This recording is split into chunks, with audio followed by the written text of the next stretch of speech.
Assalamualaikum warahmatullahi wabarakatuh.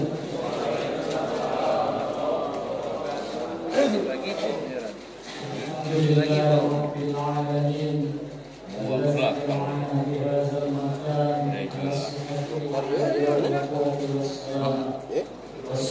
wassalamu ala asyrafil anbiya'i wal mursalin sayyidina Muhammad wa ala alihi washabbihi ajma'in. Yang kami hormati pengurus Masjid Al-Kohar yang insyaallah dimuliakan Allah. Yang kami hormati bapak-bapak, ibu-ibu, tokoh agama, tokoh masyarakat, tokoh pemerintahan, sesepuh, ustaz, ustazah, haji wal hajah, yang semuanya insyaallah dinaungi rahmat Allah Subhanahu wa taala. Bersyukur kita kepada Allah masih diberikan nikmat oleh Allah Subhanahu wa taala dengan kehidupan kita di alam dunia ini dalam keadaan sehat walafiat, dan tentunya yang paling utama dalam keadaan iman kita masih terpujam di dalam dada. Salawat dan salam kita mohonkan kehadiran Allah agar senantiasa tercurah kepada junjungan kita Nabi besar Muhammad sallallahu alaihi wasallam. Yang dengan takdir Allah melalui beliau kita disampaikan kepada Islam dan iman, dan tentunya kita semua berharap agar istiqomah dalam Islam dan iman kita sampai akhir hayat kita berakhir dengan husnul khotimah. Amin. Bapak Ibu hadirin hadirat rahimakumullah, kita mengangkat kaki dari rumah sengaja dengan niat ibadah kepada Allah ke masjid ini, maka setiap langkah kaki kita yang satunya, setiap langkah kita itu akan diampuni satu dosa kita, dan langkah yang satunya setiap langkah akan dinaikkan derajat kita oleh Allah Subhanahu wa taala. Sampai kita ke masjid ini pun dalam majelis yang mulia ini, selagi kita berada dalam keadaan duduk, maka selama kita di masjid dihimpun juga oleh Allah dalam keadaan kita pahala selama sholat. Bahkan di dalam satu hadis Rasulullah menyebutkan kalau kita berkumpul di dalam majlis zikir, majlis ilmu, hafatul malaikah, malaikat Allah itu menaungi kita dengan sayapnya yang lebar, selebar langit dan bumi. Mereka mendoakan kita selama kita dalam majlis yang mulia ini. Allahumma ighfir lahu warhamhu wa'afihi.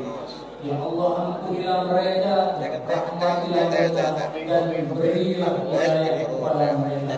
Mudah-mudahan kita dalam majlis yang mulia ini yang niatnya ikhlas karena Allah akan mendapatkan ampunan Allah dan senantiasa berada pegangannya ya main hari kelas enak susu dia dah.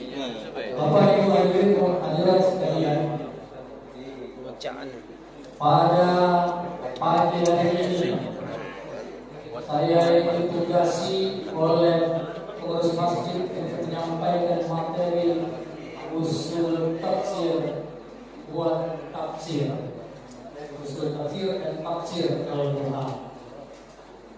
Mungkin ini perlu kami jelaskan dulu, karena kalau kita mau belajar usul tafsir dan ilmu tafsir, banyak kaidah ilmu yang harus kita pelajari. Ukir, dekan, suri, sampai kita dari kaji kali. ceramah baik. Kita kasih garis besarnya saja mengenai usul tafsir dan ilmu tafsir. Yang akan kita fokuskan nanti kepada memahami tafsir Al-Quran itu. Karena dengan memahami tafsir Al-Quran akan mendorong kita, membantu kita untuk meningkatkan penghayatan kita dalam sholat kita. Di mana sholat ini menjadi tali penghubung, menjadi wajah dialog antara kita dengan Allah. Yang akan lebih terasa dialog kita dengan Allah, kita berhadapan dengan Allah kalau kita hayati makna tafsirnya di dalam diri kita. Usul tafsir itu menurut para ulama berasal dari kata al-aslu. Al-aslu ini adalah ma yudbaru alaihi ghairu, apa yang menjadi dasar bagi yang lain. Jadi kalau usul tafsir menjadi ilmu yang akan menjadi dasar seseorang untuk bisa memahami ilmu tafsir. Usul tafsir itu adalah kaidah-kaidah yang harus dikuasai oleh seseorang supaya bisa menguasai ilmu tafsir. Ilmu tafsir nanti ada alat-alat yang dibutuhkan untuk memahami tafsir itu sendiri. Nah, sering kita dengar di medsos, di masyarakat juga yang tidak begitu paham dengan tafsir sering berkata begini, itu kan hanya tafsiran saja. Kalau yang bertafsir itu orang biasa, betul, bisa keliru, bisa bahkan kelirunya bisa lebih banyak. Tapi kalau dia seorang yang mufassir itu ahli tafsir, kekeliruan itu adalah kemungkinan yang kecil. Karena berbagai ilmu yang dimiliki oleh mufassir, seorang ahli tafsir itu banyak sekali. Tidak cukup memahami bahasa Arab saja. Jadi jangan kita mudah-mudah, tafsir lah itu, baca lah itu tentu salah, berarti itu seperti itu. Sedangkan untuk memahami ilmu tafsir itu, maka dibutuhkan usul tafsir. Usul tafsir itu ibarat kita lihat pisang. Pisang itu kalau kita jelaskan bahwa pisang ini terdiri dari kulit, isi kulitnya rasanya ini, isinya rasanya ini, nah itulah tafsir. Artinya tafsir itu menjelaskan secara rinci, secara tafsir. Sedangkan untuk menjelaskan secara rinci ini tadi diperlukan alat yang menyampaikan kepada ilmu tafsir tadi, yakni usul tafsir. Kalau dalam pisang ini, bagaimana kita mengatakan pisang ini kulitnya warna kuning? Bagaimana caranya? Nah itu usul tafsir. Kalau pisang kulitnya kita katakan warna kuning, itu sudah tafsir. Tapi kalau bagaimana cara menentukan bahwa kulit pisang ini berwarna kuning, itulah usul tafsir. Bayangannya seperti itu. Sehingga ada kaidah-kaidah yang harus dipenuhi kalau kita mau belajar usul tafsir yang begitu banyak, begitu panjang. Karena usul tafsir merupakan fondasi ilmiah yang menjadi acuan seseorang untuk memahami secara tafsir ketika dia menjelaskan makna kandungan Al-Quran dan ketika dia memilih atau mengkaji khilaf dalam tafsir. Khilaf itu perbedaan dalam tafsiran dengan ilmu lagi. Sedangkan para sahabat sendiri ini tidak seluruhnya ahli tafsir.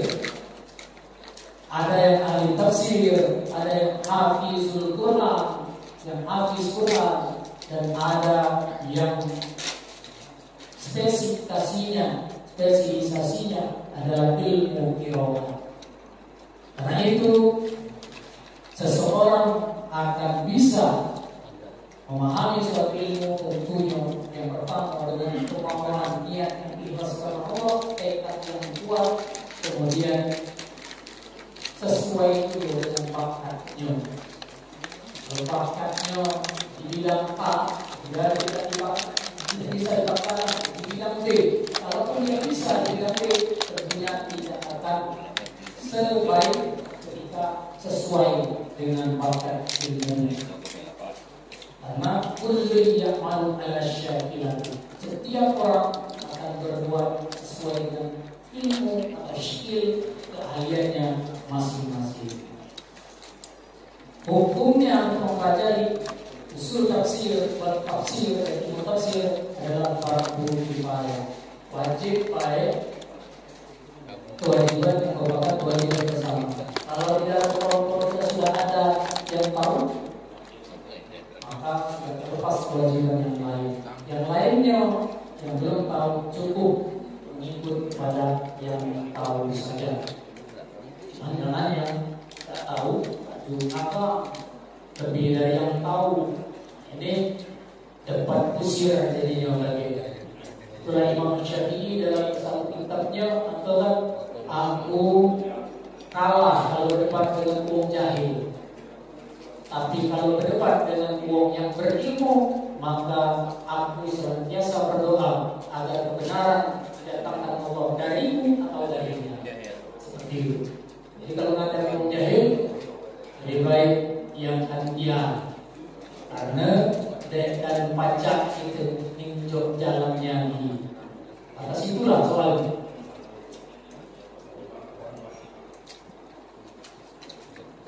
Usul tafsir maupun ilmu tafsir itu dikemas oleh para ahli tafsir setelah zaman-zaman para tabi'in. Karena di zaman Rasulullah belum ada istilah usul tafsir maupun ilmu tafsir, walaupun cara kerjanya sudah ada sejak zaman Rasulullah. Cara kerjanya mana? Ketika turun surat Al-An'am ayat 82, satu contoh. Allazina amanu wa lam yalbisu imanahum bizulmin ulaika lahumul amnu wa hum muhtadun. Orang-orang yang beriman dan tidak mencampur adukan iman mereka dengan kezaliman, mereka orang-orang yang mendapat rasa aman dan mendapat petunjuk. Para sahabat Rasulullah bertanya kemudian, karena mereka agak kesulitan memaknai zulmin dalam ayat ini yang diterjemahkan dalam bahasa itu kezaliman. Maka Rasulullah menjelaskan bahwa zulmin dalam ayat ini bermaksud adalah syirik. Sehingga di dalam tafsir yang sederhana seperti tafsir Jalalain dijelaskan bahwa ayat ini maksudnya orang-orang yang beriman dan tidak mencampur adukan iman mereka dengan kesyirikan. Mereka orang-orang yang mendapat rasa aman dan mendapat petunjuk. Jadi yang tidak boleh itu orang beriman mencampur adukan dengan kesyirikannya. Kalau kezaliman pasti ada zalim sedikit-sedikit antara itu. Kalau kesyirikan kita harus benar-benar tidak ditolerir, harus benar-benar hapus, hilang dari diri itu. Bagaimana Rasulullah menjelaskan ini? Rasulullah menjelaskan ini karena ada firman Allah di dalam surat Luqman ayat 13. Wa iz qala Luqman ibni wa huwa ya'izu ya bunayya la tusyrik billah inna syirka la zulmun azim. Dan ingatlah ketika Luqman berkata kepada anaknya di waktu dia memberi pelajaran kepadanya, wahai anakku, janganlah kamu mempersekutukan Allah. Syirik, inna syirka la zulmun azim. sesungguhnya mempersekutukan Allah adalah benar-benar kezoliman yang besar. Dari sini diambillah kaidah, salah satu kaidah dalam tafsir, mentafsirkan Al-Quran satu ayat dengan ayat-ayat yang lainnya. Artinya, kalau kita ingin mentafsirkan satu ayat, tidak cukup membaca ayat ini, tapi tergambar seluruh ayat-ayat Al-Quran di dalam pikiran kita, sehingga terbayang konteks ayat masing-masing ayat itu agar bisa mendukung maksud daripada satu ayat ini.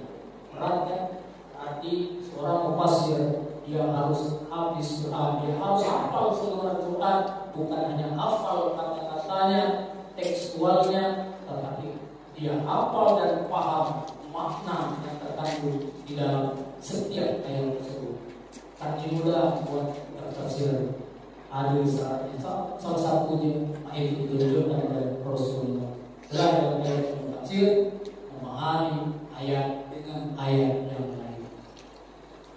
Bapak Ibu hadirin hadirat sekalian. Kemudian ketika kaidah-kaidah yang mengantarkan kepada ilmu tafsir ini sudah kita kuasai, ketika kita ingin menafsirkan ilmu tafsir yang harus kita kuasai, alat-alatnya juga banyak. Imam Jalaluddin As-Suyuti dalam kitabnya menerangkan paling tidak ada 15 alat untuk bisa kita menjadi seorang penafsir, menjadi menguasai ilmu tafsir itu. Yang pertama, menguasai bahasa Arab. Baca bahasa Arab baik cukup, karena ada kaidah-kaidah bahasa Arab yang harus dipahami. Yang kedua, paham ilmu nahwu. Ilmu nahwu itu ilmu tata bahasa Arab yang menjelaskan posisi atau kedudukan satu kata atau kalimat. Kalau dalam kita sedang belajar bahasa Arab, kalimat, kalau di bahasa Indonesia kata, kalau dalam kalimat bahasa Indonesia itu kalam, kalau dalam kita belajar ilmu nahwu. Nah, itu kedudukannya sebagai isim, sebagai fi'il, sebagai maf'ul, harus dikuasai kalau. Kemudian ilmu sorof. Ilmu sorof itu menjelaskan bentuk kata ketika dia berubah kedudukannya dari fa'il menjadi maf'ul, perubahan barisnya itu akan dibahas di dalam ilmu sorof. Perubahan bentuknya bahas di dalam. Kemudian ilmu istiqamah, ilmu ma'ani, ilmu bayar, ilmu qiraat, ilmu usuluddin, ilmu usul fiqh yang dijadwalkan di dalam jadwal yang lain. Ilmu asbabun nuzul dan wal qasas, ilmu nas dan mansukh, ilmu fikih, ilmu hadis, ilmu mau'izah. Kata Imam Jalaluddin As-Suyuti Al-Hadis. Banyak. Kira tidak baca ini dalam jadi bahasa yang tafsir itu lagi. Itu ilmu alat yang harus dikuasai. Belum lagi syarat-syarat mufassir yang harus dimiliki. Menurut Imam Ibnu Khalil Al-Qattan itu ada 9 macam syarat-syarat mufassir. Dan dari 9 macam ini paling kita punya siko atau duo. Termasuk yang ngomong, karena itu aku tidak berani untuk mengajarkan lebih banyak mengenai ilmu tafsir ini. Cukuplah kita sekilas saja. Mungkin yang dimaksud di dalam jadwal adalah kita akan mempelajari tafsir Al-Quran, khususnya awalnya dengan tafsir suratul Fatihah. Karena suratul Fatihah merupakan rukun atau fardunya sholat yang kalau tidak kita benahi, maka sholat kita juga akan rusak. Kecuali kalau belum sampai ke sana ilmunya, atau sholat yang rusak. Nah, itu sekilas mengenai usul tafsir dan ilmu tafsir.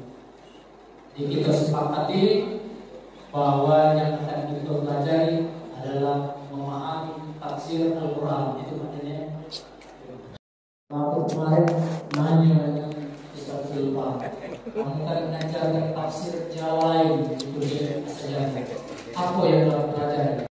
usul tafsir Gancang. atau ilmu tafsir atau tafsir Jalalain itu apa? Yang kita mengajarkan memahami tafsir, mengajarkan ilmu tafsir dan ilmu tafsirnya waburi. Jadi itu sekilas untuk materi kajian itu. Dan itu dapat sekali mempelajari tafsir daripada suratul Fatihah. Hari ini baru angkat apa ya? Belum baca lagi, banyak kajian. Maka saya mengambil di rumah saya itu ada tafsir Jalalain, ada tafsir Ibnu Katsir. Tafsir Ibnu Katsir itu bahasanya sangat luas, termasuk di dalamnya dalil hadis dan pendapat imam-imam yang luas sekali. Kemudian ada tafsir Al-Azhar yang numpang baca jadi di rumah. Kalau dibawa jangan. So ada beberapa kitab saya itu yang kawan minjam lupa balik, saking lama itu ditanyakan aslinya boleh kan? Nah, ini karena kita tidak punya perusahaan yang mengken pinjam, itu boleh baca tapi di rumah ya. Kusediakan kopi ya masalah kecil. Kue pula. Cara lama tuh tak. Ada juga tafsir Fathul Qadir. Ada juga tafsir Al-Qadir. Tafsir Al-Qadir ini tafsir yang beda dari tafsir lainnya. Karena tafsir Al-Qadir ini disusun oleh Abdul Qadir bermuatan di dalamnya dengan ilmu tasawuf. Al-tafsir yang lain bermuatan fikih. Tafsir yang lain seperti tafsir Jalalain, yaitu Imam Jalaluddin As-Suyuti, penulisnya Imam Jalaluddin Al-Ma'ani. Makanya disebut tafsir Jalalain, tafsir Jalil. Yang akan saya sampaikan di dalam majelis yang mulia ini Bapak Ibu adalah merujuk pada tafsir Fathul Qadir yang ditulis Imam Asy-Syaukani rahimahullah. Beliau ini juga Imam Asy-Syaukani adalah penulis banyak kitab fikih di dalam mazhab Syafi'i, tapi di dalamnya beliau buat perbandingan dengan mazhab-mazhab yang lain. Kalau khusus bahas fikih, itu ada fikih empat mazhab, al-fiqhul Islam wa adillatu, Profesor Wahbah Sulaim belajar mazhab. Kalau saya belajar fikih Islamik, walaupun fokusnya pada mazhab Syafi'i, tapi saya buat perbandingan dengan mazhab lain supaya kalau ketemu dengan mazhab lain itu tidak kejiwaan jalannya, laju itu cepat nyalakan kok seperti itu. Saya akan membawakan tafsir yang merujuk tafsir Fathul Qadir yang ditulis Imam Asy-Syaukani. Belum masuk kepada suratul Fatihah. Kita bayangkan dulu, kita jelaskan dulu Al-Quran itu secara keseluruhannya. Dari beberapa kitab, para ulama menyebutkan jumlah juz, surat maupun ayat di dalam Al-Quran. Untuk juz dan suratnya, para ulama hampir seluruhnya sepakat jumlah juznya 30, suratnya 114 surat. Hanya ada 1-2 ulama yang mengatakan 115 dan 116. Mungkin baru dengar ini. Itu ada referensi dari berbagai kitab.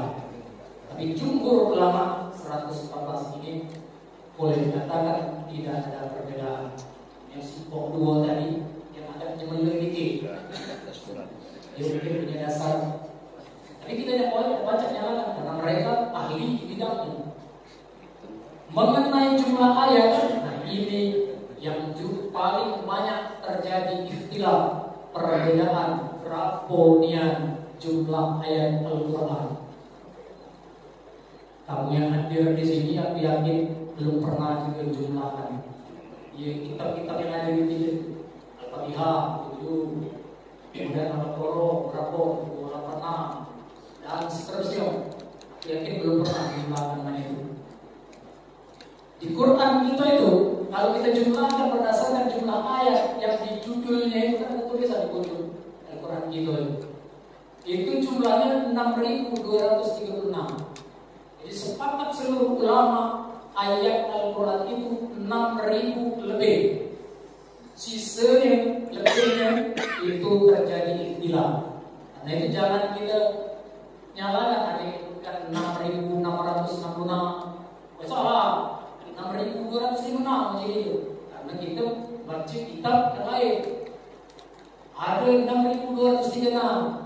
Baca yang mana? Aman kita baca Al-Quran kita yang biasa kita baca ini 6.236. Percaya jumlahlah, karena jumlahnya sudah. Sebelum kita sini, balik mahir dari safari Jumat ke waktu habis asar, langsung buka Al-Quran itu jumlah 6.236. Menjumlah udah kecil. Jumlah terkulit juga kalau keliru aku. Kami naik berapa? C. Kenapa terjadi perbedaan? Ada beberapa versi. Ada yang 6.217, ada yang 6.214, ada yang 6.220 ayat, ada yang 6.226, ada yang 6.236, ada yang 6.205, ada yang 6.232 ayat. Ada versinya.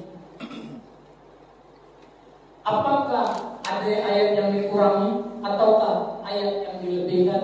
Ternyata tidak. Hanya Quran itulah, tapi cara menghitungnya yang berbeda-beda.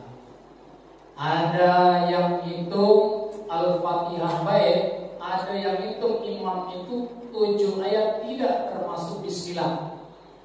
Mulainya Alhamdulillah, kemudian yang siratal ladzina an'amta 'alaihim itu 1 ayat, ghairil maghdubi 'alaihim 1 ayat, tetap 7 ayat. Mencara hitungnya yang beda. Punya dasar masing-masing. Jadi baca kita tafsir. Kemudian ada yang hitungnya Al-Fatihah itu bismillah itu termasuk ayat yang pertama. Siratal ladzina an'amta 'alaihim ghairil maghdubi 'alaihim, 1 ayat itu yang dihadir di Quran kita di Indonesia. Berbeda. 7 ayat mulai dari bismillah. Itu baru Al-Fatihah. Belum surat-surat lain. Ada juga ulama yang menghitung jumlah ayat ini berdasarkan bismillah itu bukan hanya pemisah antara ayat, tapi dihitung minggu. Itu termasuk ayat Al-Quran. Dihitung kalau boleh terjadi perbedaan tadi. Ada yang lain lagi cara hitungnya bukan berdasarkan per ayat yang per nomor ayat di Quran kita Indonesia, tapi berdasarkan wakaf dan wasolnya ketika Rasulullah bacakan itu hadisnya. Maka ketika wakaf itu dihitung sebagai ayat ulo. Walau seandainya kalau kita di sini ada wakaf wajib yang di tengah-tengah ayat, maka itu menjadi 1 ayat. Yang lainnya menjadi ayat-ayat yang lain. Nah, seperti itu cara menghitungnya. Karena tidak ditentukan juga oleh Rasulullah. Di dalam banyak hadis, sahabat itu mendengar bacaan Rasulullah. Karena Rasulullah kan tidak pandai baca tulis. Dia hanya melafazkan. Kemudian dihafal oleh para sahabat, ada yang mencatat para sahabat. Berdasarkan ada yang mencatat berdasarkan wakafnya berhenti, ada yang berdasarkan maknanya sempurna, sehingga terjadilah perbedaan cara menghitung. Tapi ayat ini itulah sebenarnya maknanya sama itu, tapi beda hanya cara menghitung. Maka perbedaan menyebutkan jumlah ayat ini jangan menjadi perpecahan. Alamas paling kali aku naik kecil 6.666 jadi gitu. Ya, sama gitu. Pakai itu, 6.666. Ya. 6.666. Aku dah SD dulu 6.666.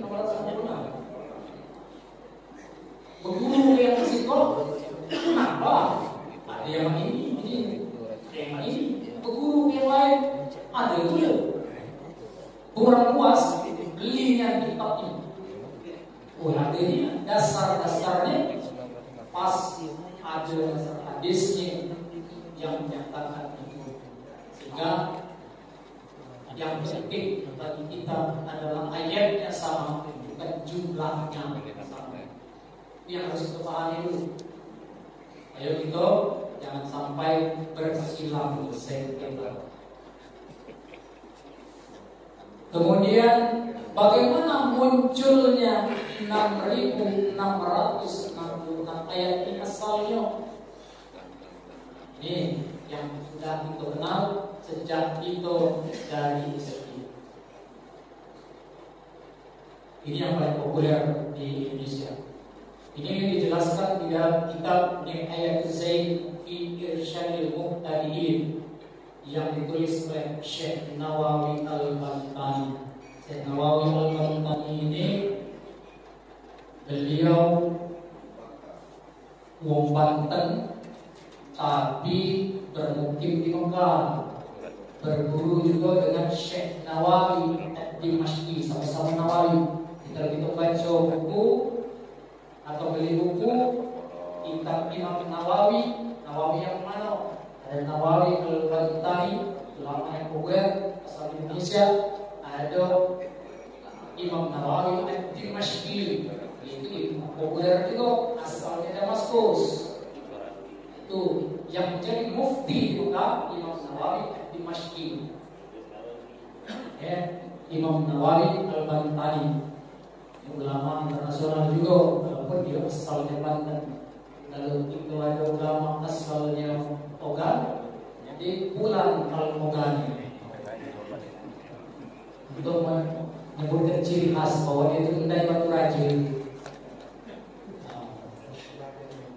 Juga disebutkan di dalam tafsir Al-Munir fil Aqidah Wasyariah wal Manhaj yang ditulis oleh Profesor Wahab Az-Zuhaili.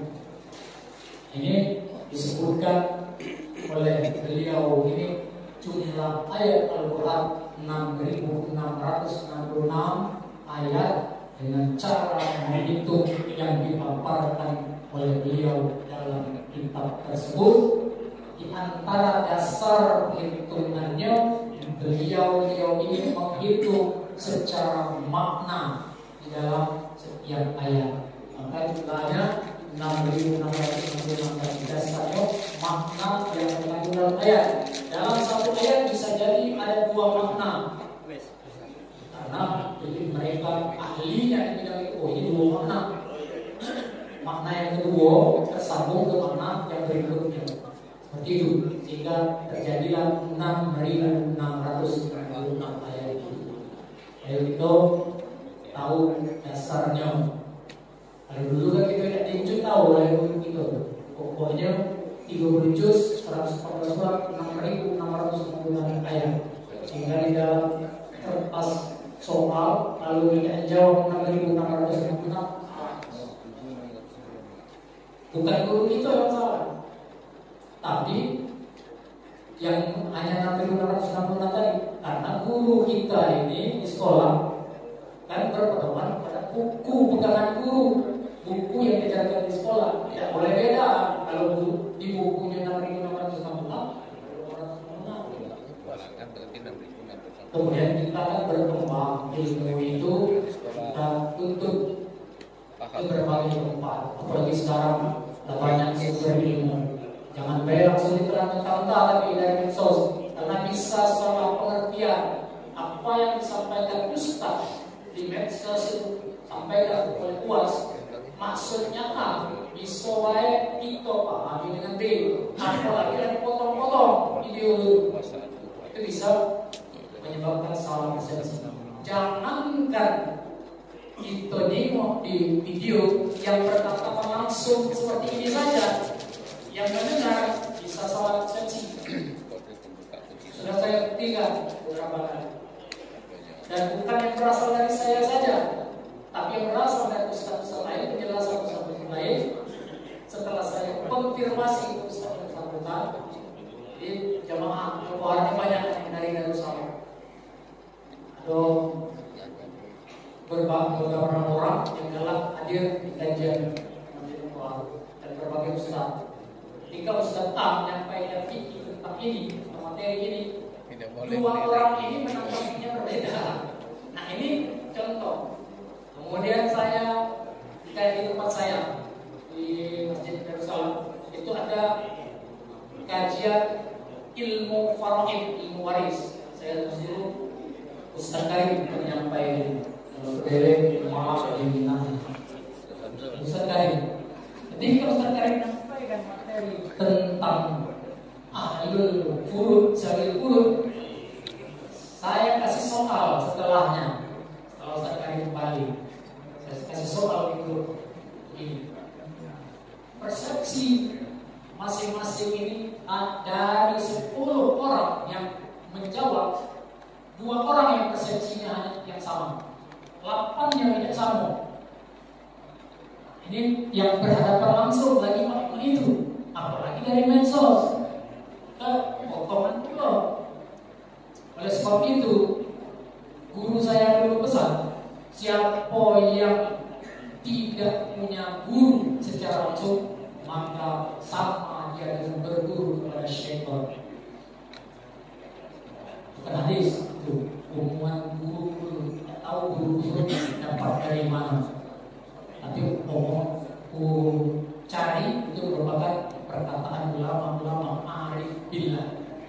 Arif billah itu ulama yang sudah mempunyai ilmu syariat dan dia juga menjiwai ilmu Al-Quran.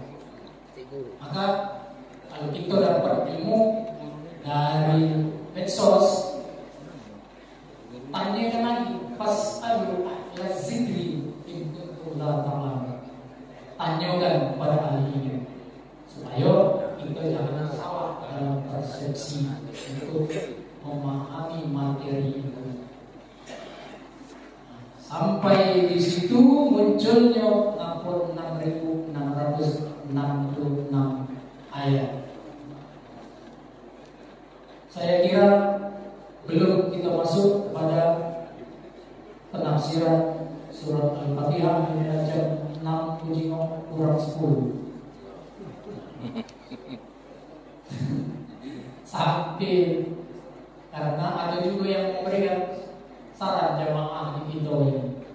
Ternyata jam 6 kian itu punya situ. Karena dia nantak cucu, ada nantak anak, ada nantak bini, pergi. Karena aku dia nantak lagi sama-sama kecil. Orang lanjut pada siang. Itu saja dulu sebagai pembuka belajar memahami tafsir Al-Quran. Dalam hal ini nanti kita fokus sesuai permintaan ketua seksi peribadatan, fokus pada tafsir surah Al-Fatihah nantinya. Jadi sebagai pembuka saja, bayangan memantapkan kita belajar usul tafsir maupun ilmu tafsir. Jadi kita belajar fokus lagi memahami tafsir Al-Quran atau tafsir surah Al-Fatihah di titik berarti. Kalau ada yang mau bertanya, kami persilakan. Atau mungkin tidak bertanya, aku dapat ilmu dari tempat lain, mau sharingkan juga silakan. Saya selalu terbuka karena sesuai dengan kata Imam Asy-Syafi'i rahimahullah, kalau aku bertemu dengan berilmu, maka aku berharap kebenaran didatangkan oleh Allah lewat lisanku atau lewat lisannya. Tidak tertutup kemungkinan saya punya keliruan, yang keliruan itu bisa ditutup saya. Ataupun sebaliknya, Bapak Ibu punya kekurangan bisa ditutup kelebihan yang ada pada saya. Karena setiap manusia pasti punya kelebihan dan kekurangan. Itu saja. Silakan kalau ada yang mau bertanya atau mau share ilmunya, bisa kita jadikan khazanah ilmu di dalam majelis kita ini. Silakan. Kapan aja kita biasa dalam bahasan.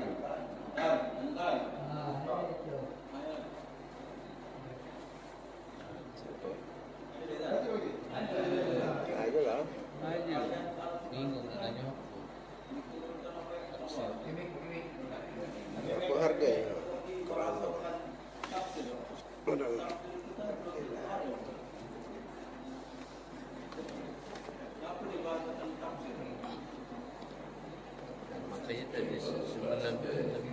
Tafsir.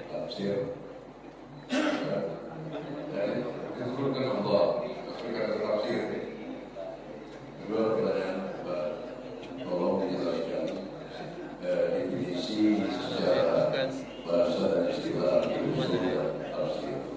Itu yang awal sudah tafsir. Istilah itu. Terima kasih. Perkiraan. Sapi itu ditafsir 70 kilo. Tafsiran minggu ini. Padahal Bukan. Diperkirakan rantingnya 75 kilo tafsiran. Untuk itu berempat ini. Al-Quran merupakan wahyu Allah yang diturunkan secara bertahap dari Lauh Mahfuz turun ke langit dunia di Baitul Izzah itu secara langsung. Kemudian diturunkan kembali, kemudian selanjutnya diturunkan dari Baitul Izzah kepada Nabi Muhammad secara berangsur. Apa secara berangsur menyesuaikan dengan kondisi dan kebutuhan masyarakat waktu itu. Jadi secara berangsur itu jangan dulu kamu bayangkan mulai dari Al-Fatihah itu Bismillah diturunkan, Alhamdulillah tidak. Itu bolak-balik. Menurut riwayat yang masyhur, yang pertama turun surat Al-Alaq, Iqra bismi rabbikal ladzi khalaq itu pun tidak seluruhnya. Sampai satu riwayat mengatakan sampai ayat 5, satu riwayat mengatakan sampai ayat 7. Allah. Jadi secara berangsur sesuai dengan kondisinya pada waktu itu. Al-Quran turunkan berangsur secara dari langit dunia ke Nabi Muhammad sesuai disesuaikan dengan kondisinya sampai waktu tertentu sempurna dia terakhir barulah Rasulullah mencoba sesuai dengan tuntunan Jibril alaihissalam kepada para sahabat. Yang acuannya itu seperti kita saksikan di dalam Al-Quran Al-Quran. Al-Quran itu perlu untuk dipahami. Kalau tidak dipahami, tidak baca amalnya. Contoh, turun surat Al-Baqarah ayat 2. Ini juga dalam perhitungan para ulama ada yang ini ayat 1 termasuk alif lam mim zalikal kitabu itu ayat 1. Yang lama menghitungnya seperti itu. Ini Quran kita lain. Alif lam mim ayat pertama zalikal kitabu la raiba fi. Atau situ kan? Turunkan sikok ayat ini. Apakah kita sudah paham? Belum. Kalau kita artikan secara lughawiah, zalika ini Alkitab. Alkitab itu buku. Alkitab itu dalam agama Kristen juga Alkitab disebut. La raiba fi, tidak ada keraguan di dalamnya. Dengan demikian, walaupun dia mau asli Arab, Alkitab ini yang mana? Apakah Alkitab yang sebelumnya termasuk ataukah Alkitab yang turun mulai ayatnya di zaman Nabi Muhammad? Karena ketika turun zalikal kitab, Al-Quran belum lalu turun. Kalau dia lalu, aneh ini jadi masuk Alkitab. Bagaimana cara kita memahami inilah dijelaskan oleh Rasulullah bahwa yang dimaksud begini dengan ayat-ayat yang lain. Bahwa pengertian Alkitab di situ adalah Al-Quran. Cara Rasulullah menjelaskan inilah dikemas oleh ulama ahli tafsir menjadi ilmu tafsir, ilmu cara memahami Al-Quran. Jadi beda Al-Quran dengan tafsir. Al-Quran itu seperti itulah. Ilmu tafsir itu ilmu untuk memahami Al-Quran itu secara detail. Itulah tadi paling tidak kata Imam Jalaluddin Asyuti ada 15 malam yang harus kita kuasai. Salah satunya di dalam Alkitab, tulisan Alkitab itu ada isim makrifat kalau kita belajar ilmu nahu. Sudah ibu tadi kalau kita belajar ilmu alatnya kejar teori gitu. Lalu lawan duluan ilmu nahu belum selesai. Jadi kita merujuk tafsir tadi tafsir. Sehingga dalam tafsir disebutkan Al-Quran ini. Semua kita sekarang sudah tahu Al-Quran ini karena sudah dikemas oleh ahli tafsir berdasarkan penjelasan Rasulullah. Ilmu tafsir itu adalah ilmu untuk memahami ayat Al-Quran secara tafsiri, secara rinci.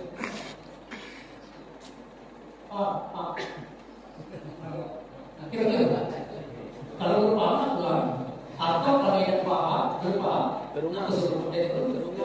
kalau kalimat kurang paham. Jadi memantau kita memahami ayat, itulah perlunya ilmu tafsir. Kalau sekedar bahasa Arab baik, itu loh. Baca bahasa Arab ini Alkitab, buka kamus mana baik artinya buku. Kalau kita buka kamus bahasa Arab yang penjelasan bahasa Arab, maka disebutkan kumpulan lembaran-lembaran. Kalau kita bahasa Arab baik, inilah kumpulan lembaran-lembaran. Tidak arti kita tadi. Kalau tadi ilmu alat yang lain dengan ilmu alat yang lain tadi masuk dalamnya adalah hadis Rasulullah, maka dipahami Alkitab di situ adalah Al-Quran. Itu kira-kira bedanya antara Al-Quran dengan tafsir. Al-Quran itu wahyu Allah yang turunkan kepada kita melalui Nabi Muhammad untuk kita berdomani, sedangkan tafsir adalah penjelasan ilmu yang menjelaskan apa maknanya. Lagi kita pelajari di dalam tafsir Al-Fatihah, mulai dari tafsir Bismillah. Apa maknanya Bismillah? Apa cuma dengan nama Allah yang masih maha yang baik? Cukup itu. Akan dijelaskan di dalam ilmu tafsir. Hanya kajian yang bermakna berupa ismi, kemudian Allah Ar-Rahman Ar-Rahim dijelaskan secara rinci. Kalau yang dengan nama Allah yang masih penyayang tadi terjemahnya baik, cukup kita secara dasar memahami terjemahan. Tapi secara rinci kita tahu apa makna yang terkandung di dalamnya. Ilmu tafsir itu membahas, mempelajari makna di dalam wahyu Allah tadi, di dalam ayat-ayat Allah. Itu ilmu tafsir.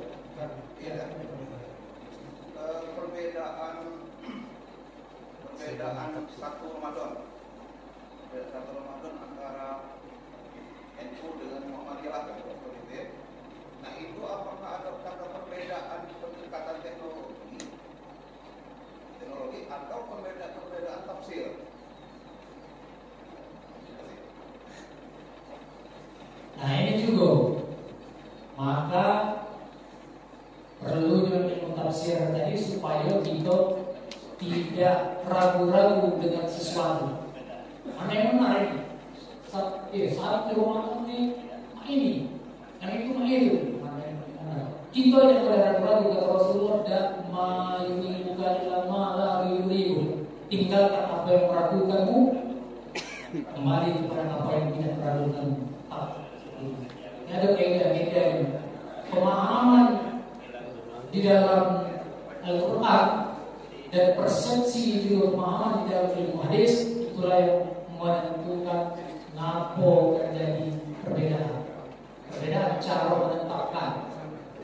Itu kita bahas baik di kajian musim kajian sekarang. Ya, ada cara-caranya, termasuk ilmu hisab. Ilmu hisab itu mudah ya, mengucapnya.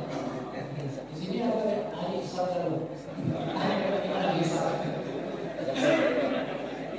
Ada hitung-hitungan, cara hitungnya secara manual tradisional, ada yang dengan teknologi canggih. Ambil ID. Jadi perbedaan itu cuma karena cara menetapkan ilmu yang dasar itu sekilas deh. Mendalamnya kita pribadi. Nah itu Pak Yus. Pak Trino cukup apa kurang Buktinya dulu. antara Al-Quran dengan tafsir tadi?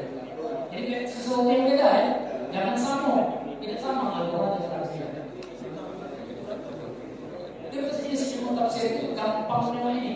Ilmu yang membahas menerangkan makna Al-Quran. Itu tafsir. Al-Quran tadi itu cukup. Cobalah kamu baca terjemahannya dia dan bacalah kamu sholat. Bisa. Lagi kita kasih dalam itu juga dasarnya Al-Quran. Cara memahaminya. Kalau ilmu tafsir sebatas bagaimana memaknai Al-Quran. Kalau fikih, bagaimana mengistimbat dari makna-makna yang ada dalam Al-Quran itu. Mengistimbat. Ya, ngambil kesimpulan hukum fikih, maka jadilah fikih dia. Kalau tasik, mempelajari Al-Quran juga, tetapi bagaimana cara pengucapan yang benar dan indah. Itu belum bagian dari ilmu kepada khusus mengenai makna yang ada dalam Al-Quran, itu tafsir. Itu Pak Trino.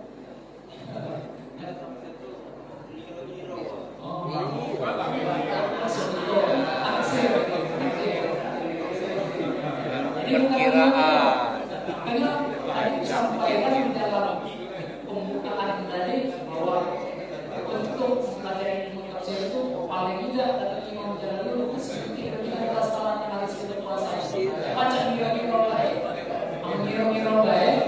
Nanti dasar ilmu tadi cak asaitun kan kayak gitu. Ya, itu baik. Masih ada apa ada? Cukup. Cukup.